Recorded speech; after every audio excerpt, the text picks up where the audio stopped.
Coucou à tous, j'espère que vous allez bien, que vous vous sentez bien, que vous vous portez bien. Alors, je voudrais revenir sur les énergies actuelles. J'entendais blackout, c'est ce que j'entends, un blackout à l'intérieur de soi. Alors, attendez, vous voyez, il y a la machine qui sonne à ce moment-là. Alors,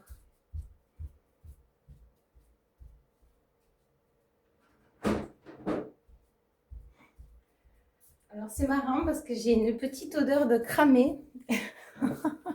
Comme quoi, il n'y a pas de hasard. Ouais, elle s'éteint, automatiquement, elle s'éteint la machine, vous voyez, et j'entends blackout. Ok, donc il n'y a pas de hasard, effectivement. C'est un blackout intérieur. Il y a du remous, ça remue, mais on remue vraiment. Moi, on me montre comme de la noirceur.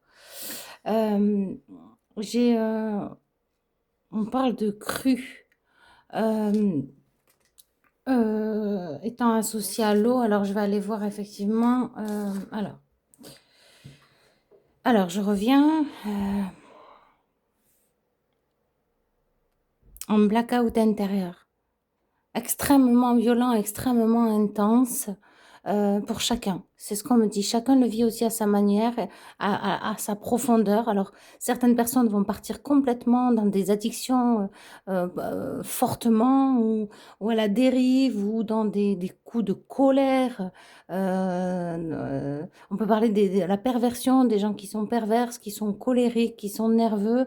Alors, je parle pas des gens où il y a une colère, vous avez le droit de vous mettre en colère. Attention, vraiment, prenez que ce qui vibre, faites preuve de discernement, voilà, reculez de 3 pas ou de 3 chaises ou de 3 canapés, reculez en arrière, hein, vraiment, voilà.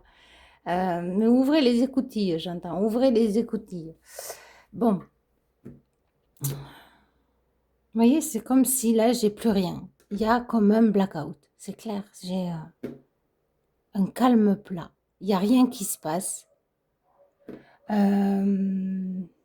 on me montre quand même une explosion, si vous voulez, mais qui laisse place à un blackout, à un néant, à une situation délicate à apercevoir, mais par contre, c'est ressenti, c'est profond.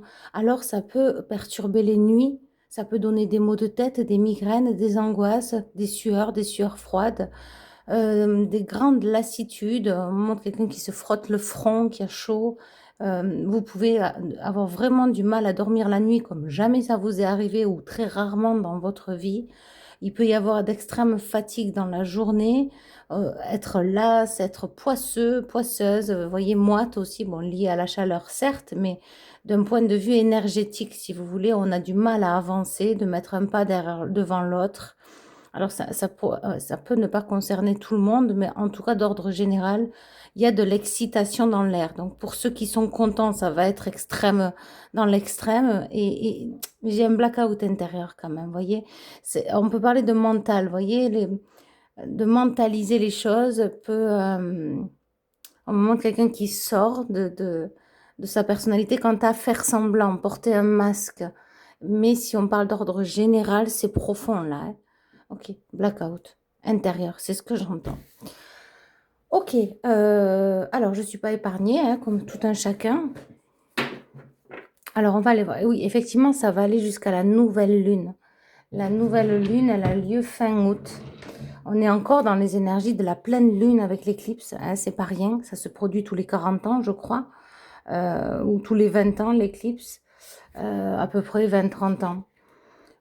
Donc c'est pas rien ce qu'on vient de vivre. Donc déjà félicitations à tout le monde qui avait passé on va dire ce passage, hein. On y est encore, on y est encore. Il y a de grandes transformations intérieures. Plus d'illusions sont permises, plus d'illusions sont permises. Donc ne plus s'illusionner. Si on va dans le vrai, dans le bref, dans la vérité, l'illusion n'est plus permise. On parle d'illusion de masse, massive sur la population. Alors, ne plus s'illusionner quant à ce qu'on voit et ce qu'on est, quant à ce qu'on dit et ce qu'on est. Là, c'est tranchant, c'est la vérité. Et parfois, il y a besoin de calme, il y a besoin, c'est fort, vraiment, j'ai la gorge qui est nouée, j'ai les boules, j'ai envie de pleurer, je sais pas, une énergie très spéciale, très, très spéciale. Et là, on me montre comme si, en fait, ça s'entortille, très spécial, ça noue, ça bloque, ça noue. Alors, oui, j'allais voir effectivement la date de la nouvelle lune qui est le 28 août. Et ça fait 10 d'ailleurs. On a une année 10, donc le 28, ça fait 2 plus 8, ça fait 10, donc ça fait 1. Et donc ça va aller jusqu'au 28 août. Et j'ai l'impression que ça va continuer encore. Franchement, cette éclipse et cette pleine lune laissent place à une fin d'année, on me dit exponentielle. Donc c'est ça aussi, c'est ne pas avoir envie de rentrer dans l'hiver, c'est parce qu'en fait les énergies vont continuer. Mais là notamment, hein, alors on va aller voir, ça continuera différemment. On dit, c'est comme il y a des paliers, hein. Il y a des paliers, c'est un peu ce qu'on me montre, notamment jusqu'en janvier. Décembre pourra être un tremplin. C'est ce qu'on me dit. Pour certains d'entre vous. En tout cas, voilà, on revient sur le fait qu'il y ait la nouvelle lune qui arrive le 28. Donc ces énergies-là, ouais, c'est comme si l'éclipse, elle a laissé des traces, mais c'est d'un point de vue énergétique. Donc on va aller voir. On va aller voir en profondeur si on peut avoir davantage de messages. Ce vers me fait penser aussi à l'archange Raphaël qui vient éclairer une ombre.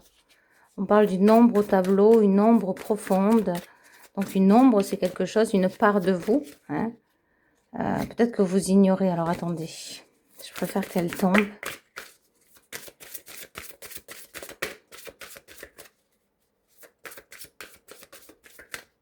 Okay.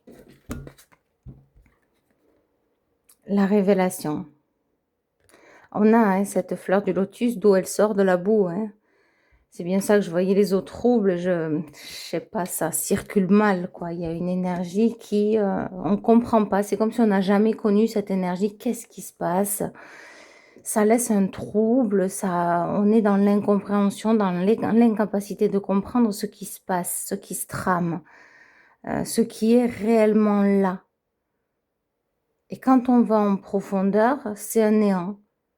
Si on n'a plus envie de faire comme avant, on n'a plus envie de... On a envie de changer, il y a envie de changement, il y a un gros morceau à libérer. Ça me fait penser à cette tâche, hein, donc un gros morceau à libérer qui est lié effectivement à l'enfance. L'amour inconditionnel. De toute façon, qu'est-ce qui peut soigner une plaie? C'est l'amour. Vous savez, lorsqu'on est blessé déjà enfant, hein, difficile après de s'en remettre, de se relever, de ne pas oublier, de ne pas être dans, comment on appelle ça, dans l'hypervigilance aussi. Lorsqu'on est laissé de côté aussi, peut-être que vous étiez nombreux dans la famille et vous étiez la personne qu'on met de côté, qu'on n'écoute pas, ou que votre parole n'avait pas de sens, n'avait pas de valeur, vous aviez toujours tort, ou bien on vous écrasait, ou bien on n'a pas fait attention à vous, on vous a laissé à part. Et c'est comme si cette éclipse-là vient justement être le déclencheur, déclencher quelque chose, de prendre son pouvoir, sa place et se remplir d'amour inconditionnel. Ça veut dire aussi, à partir du moi, je construis, je fais, j'établis, je mets en place. Ça circule de nouveau. Et là, on me dit de l'eau trouble, on passe à l'eau claire. Mais ça se fait, on me dit étape en étape, de chapitre en chapitre. Il faut passer par une déconstruction pour construire. Si on veut partir sur du neuf, il faut démolir. Il faut aplanir. Et après, on peut bâtir. Alors, je suis en train de demander, oui, mais là, dans quelle phase on est? Parce que d'accord, il faut démolir, faut aplanir, puis il faut bâtir, mais dans quelle phase on est?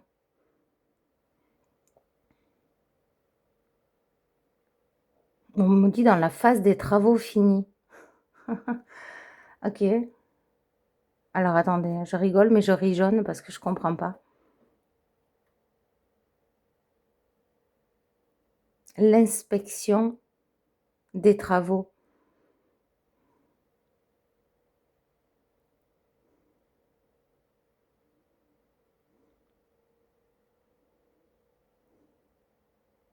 Mais on m'envoie fini, fini, fini, fini. Donc, inspection des travaux finis.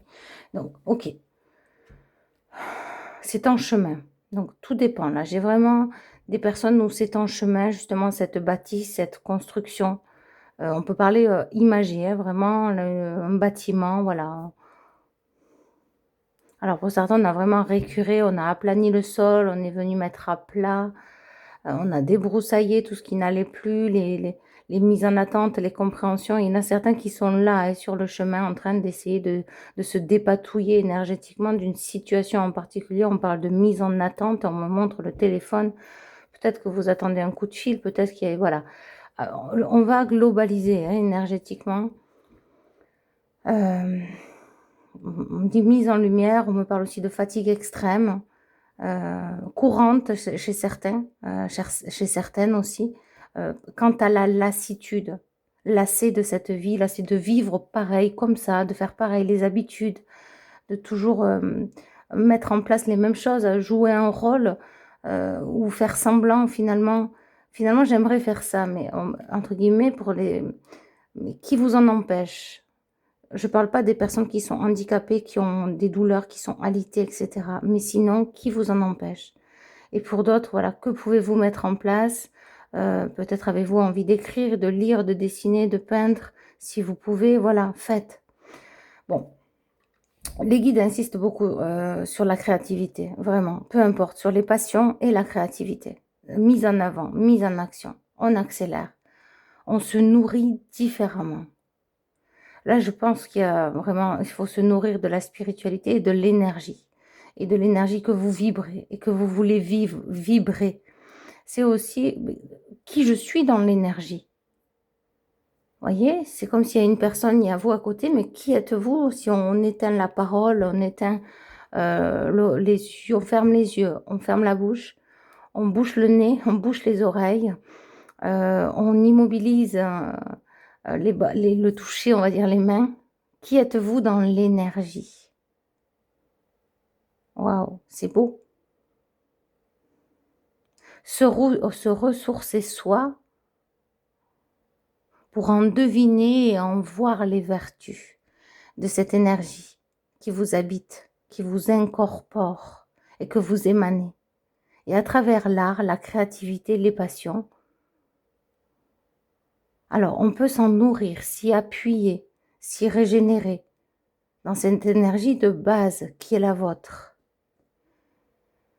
Peut-être êtes-vous effectivement dans cet amour inconditionnel ou peut-être avez-vous envie de le vibrer de plus en plus et de l'incorporer et de vraiment vous approprier ces énergies d'amour aimantes, aimant, émanant le meilleur qui soit.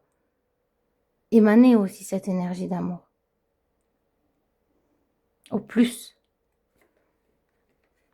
Mais on me dit dans ce monde, c'est vrai que c'est difficile. Franchement, quand on vit des choses très très dures et qu'on n'a rien demandé, et que ça nous tombe sur la tronche, sur la tête, paf! Et qu'on n'a rien demandé, comment voulez-vous être dans cet amour inconditionnel, hein? Voilà, je m'y mets dedans. On me dit, c'est des parois, on parle de parois, ça s'accroche à la paroi. Et en fait, après un moment, ça glisse, ça se nettoie, voilà.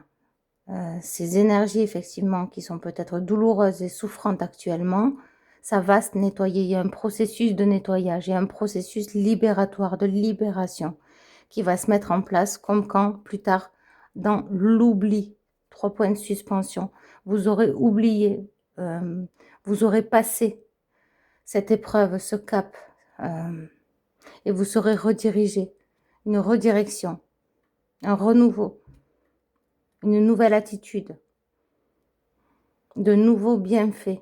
Et là, on m'envoie les fruits, hein. Fort, fort, fort, la pomme, la poire, je ne sais pas pourquoi. Tout ce qui est sain vous fera du bien. Tout ce qui est métal, on me dit ça tape. Et c'est comme si on me faisait référence à la nourriture qui a été construite dans du métal, dans de l'acier, dans de l'inox. Je ne sais pas pourquoi on m'envoie ça, hein. Peut-être que ça a un impact aussi au niveau de... alors, on ne sait pas d'où vient la nourriture, etc. Dans quoi c'est fabriqué, dans des cuves, on me dit aussi, là où le lait, hein, il est là, il fermente, ou alors il est préparé dans des grosses cuves, là. en métal ou en inox, je ne sais pas. Il y a quelque chose avec la ferraille, je ne sais pas pourquoi. Bon, écoutez, on continue. En tout cas, c'est dit.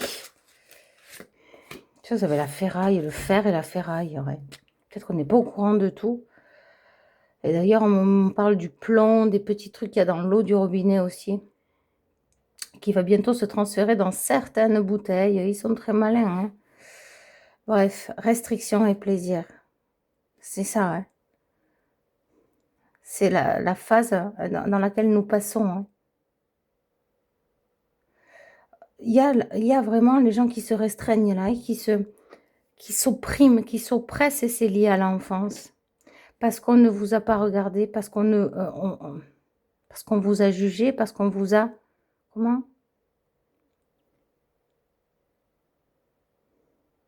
On m'envoie le mot indigne, indigné.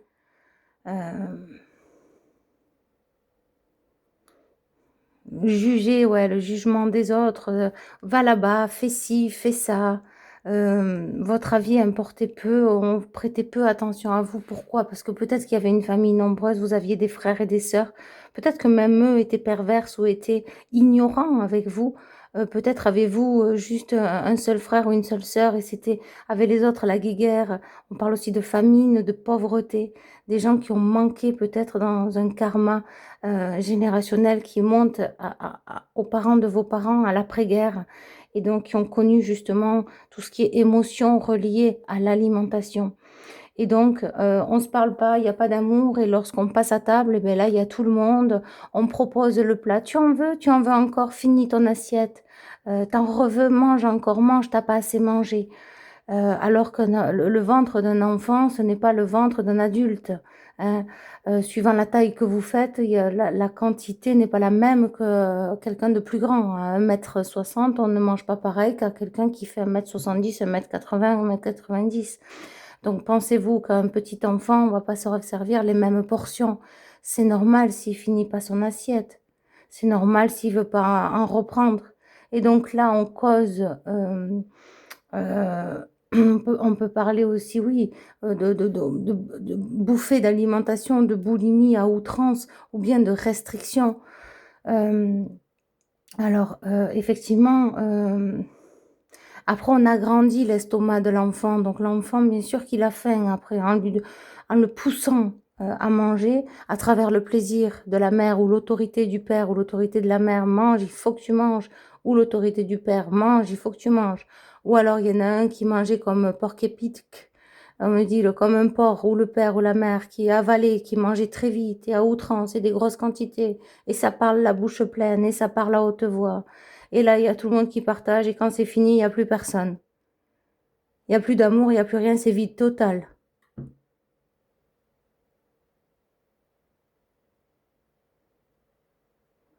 Et donc ces repas, cette alimentation a un impact dans la vie de tout un chacun.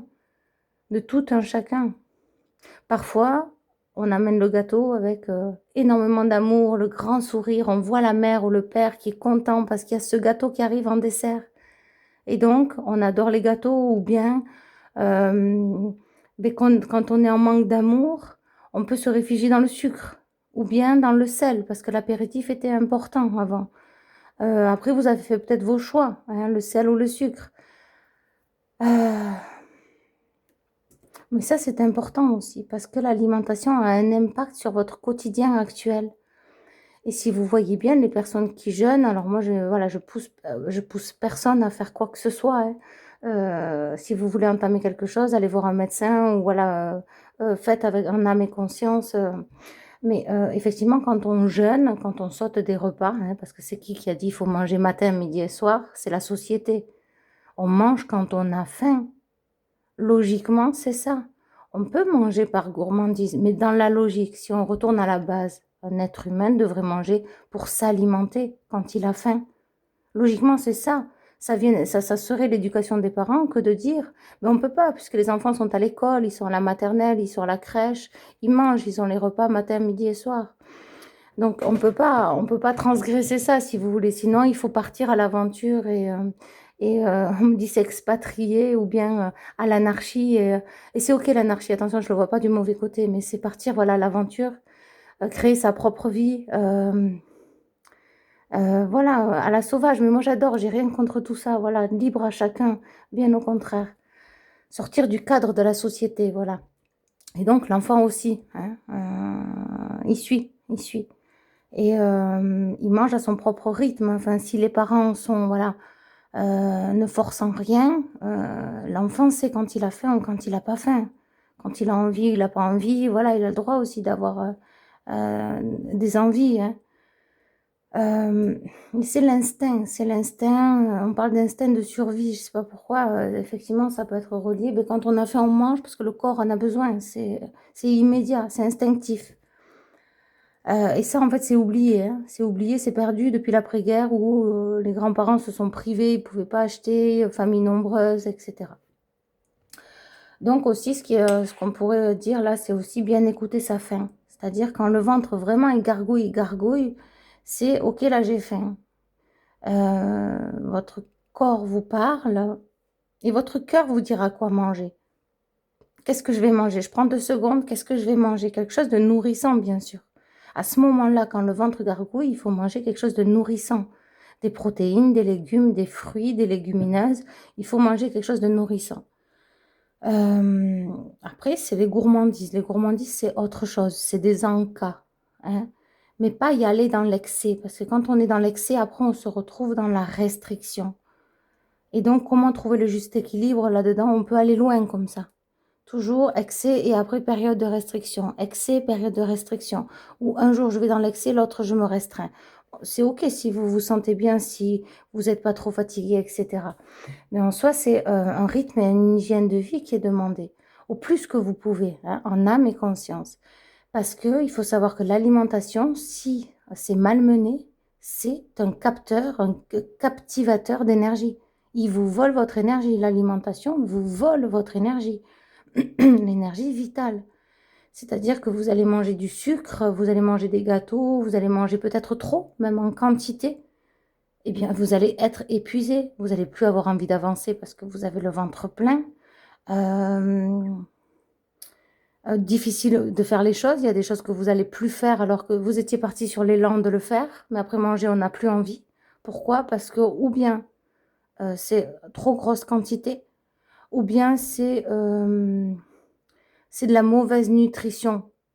Et d'où hein, le sucre, c'est de la drogue. Le sel, c'est de la drogue. Moi, je vous le dis.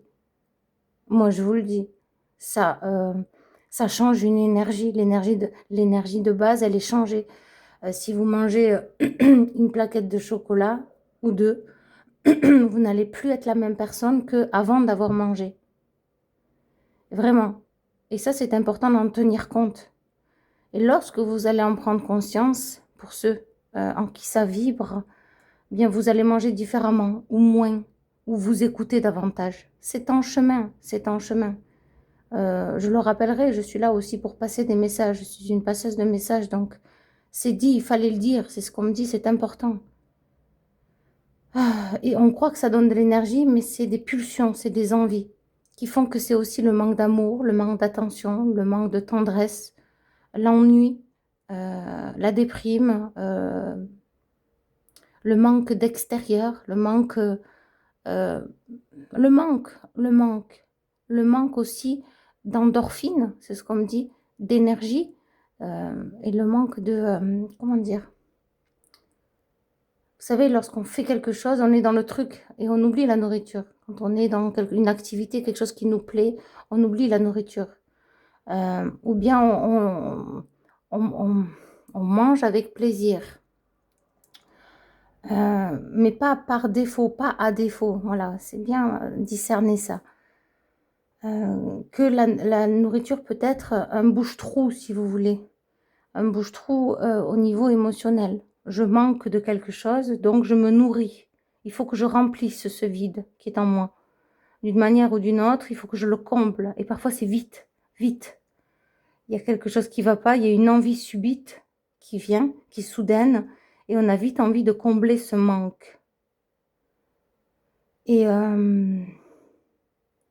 Et on parle de pic d'insuline, de pic de sucre, de pic de colère, donc de pic de rancune, de solitude, de souffrance aussi, de questionnement. Et parfois, on ne veut pas voir la réalité, donc on vient combler à travers une gourmandise, à travers un élan, une envie de manger. Et ça, c'est relié à l'enfance, à l'éducation.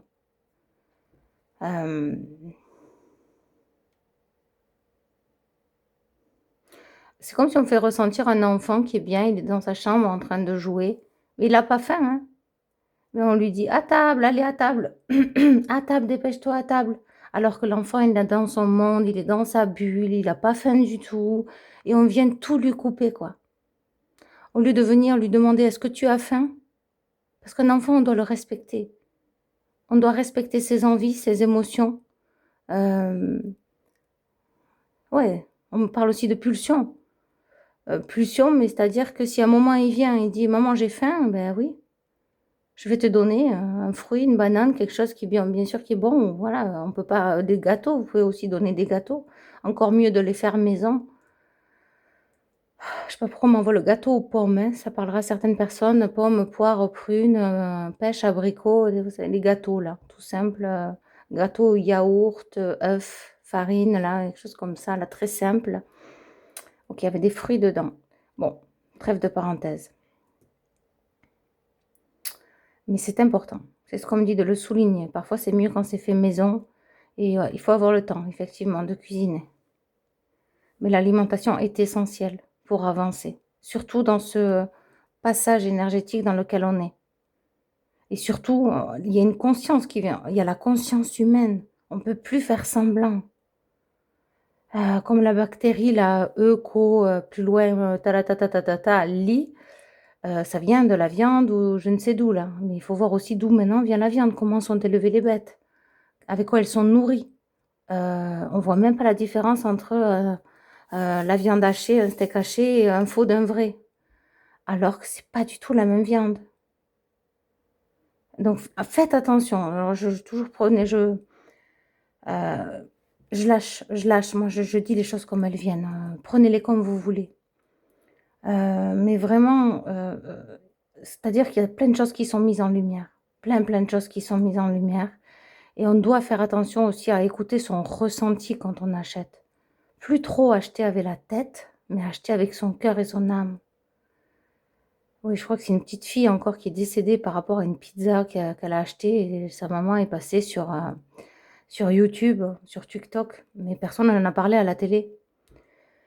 Et voilà, donc voilà, tout n'est pas dit, hein, tout n'est pas révélé. Et bien sûr qu'il y a plein de morts chaque année, hein, surtout au point de vue de l'alimentation.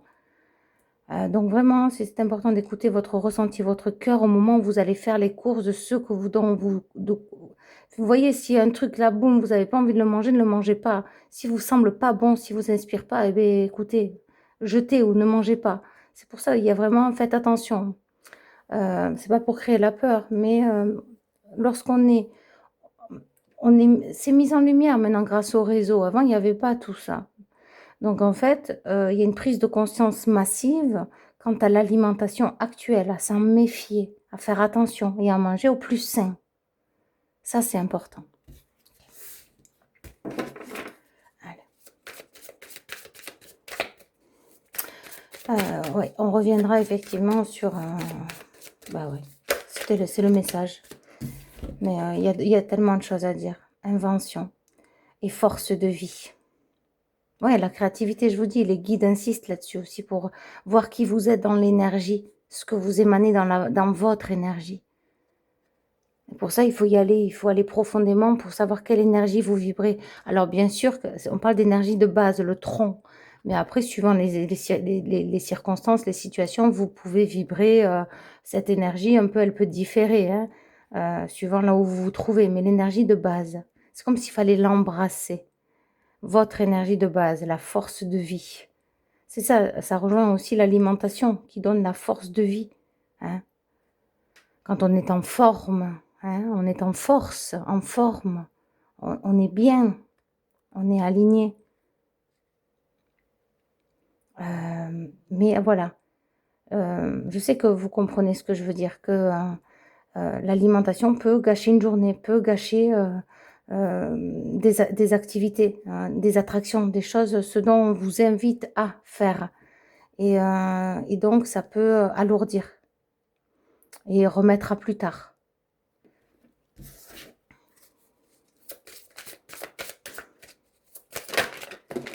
Alors, il n'y en a qu'une de ces scènes-là. Hein. Je l'ai senti. L'ennui.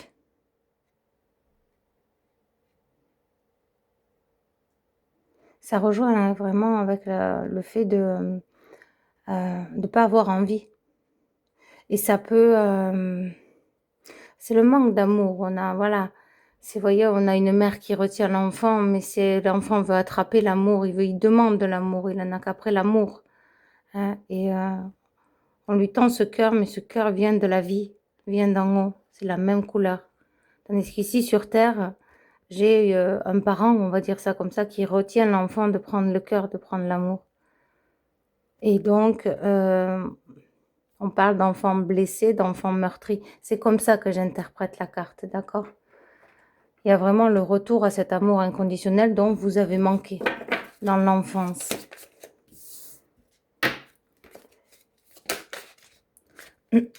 Retrouver ses priorités et faire de sa vie une priorité.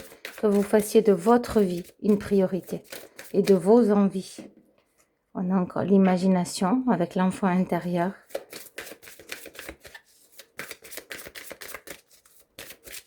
De toute façon, tout est fait pour aimer cet enfant intérieur. Hein. Je vais vous dire, entre guillemets, entre parenthèses, on va à l'école à 8 heures le matin. On rentre, il est 16 h ou 17 h. Parfois même, il y a des enfants qui doivent prendre le bus. Ils sont chez eux à 18 h, 18 h 30. Ils doivent faire 1 heure de devoir. Ils se couchent, il est 19 h ou 19 h 30. Ou alors, ils font pas bien leurs devoirs. Ou alors, ils copient. Ou alors, ils copient ils demandent les devoirs aux copains, aux copines pour aller plus vite. Ou alors, maintenant, il y a l'IA, donc ça va aller encore plus vite. Mais tout est fait pour empêcher l'enfant de s'épanouir. Mais vous imaginez, du matin, jusqu'en fin d'après-midi, 4h30, 5h, du matin, allez, 8h, 8h30, tout dépend. Parfois même, il y en a qui vont à la garderie à 7h, 7h30. Les enfants vont à l'école. Ils sont déjà mis, voilà, l'enfant, il va là, il doit poser son manteau, son cartable, bref. Ou bien de suite avec les copains, les copines, les maîtresses, ça dépend à quel âge ils ont, quelle école, etc. Mais pendant tout ce temps, l'enfant n'est pas libre de s'écouter, c'est pas possible. Il doit obéir au doigt et à l'œil. Il doit rentrer dans des cases déjà là. Et même à la sortie de l'école. Et puis ça va vite. Les parents, ils sont fatigués aussi du travail, de leur journée. Et parfois, ils prennent pas le temps, ils n'ont pas le temps. Et puis, ils sont fatigués. L'enfant aussi, parfois, il est ronchon, il n'a pas envie. C'est la guéguerre. Au moment où il rentre à la maison, le moment où il pourrait avoir un moment convivial en famille, souvent, c'est la guéguerre.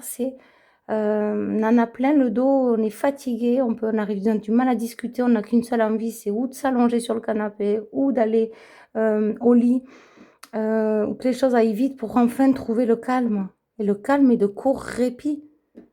Vous imaginez le temps qu'ils prennent. Ne serait-ce qu'à des enfants qui apprennent à découvrir la vie, quoi. On n'apprend pas à découvrir la vie comme ça. On se plie à la vie.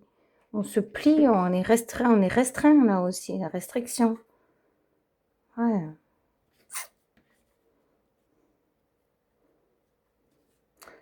Alors, il peut y avoir des personnes aussi qui se sentent jugées quant à vivre. Et aussi leur propre jugement, aussi, ou du mal à trouver un juste équilibre dans la vie, dans le donner et le recevoir avec quelqu'un en particulier. Déjà avec une personne, déjà, c'est essentiel.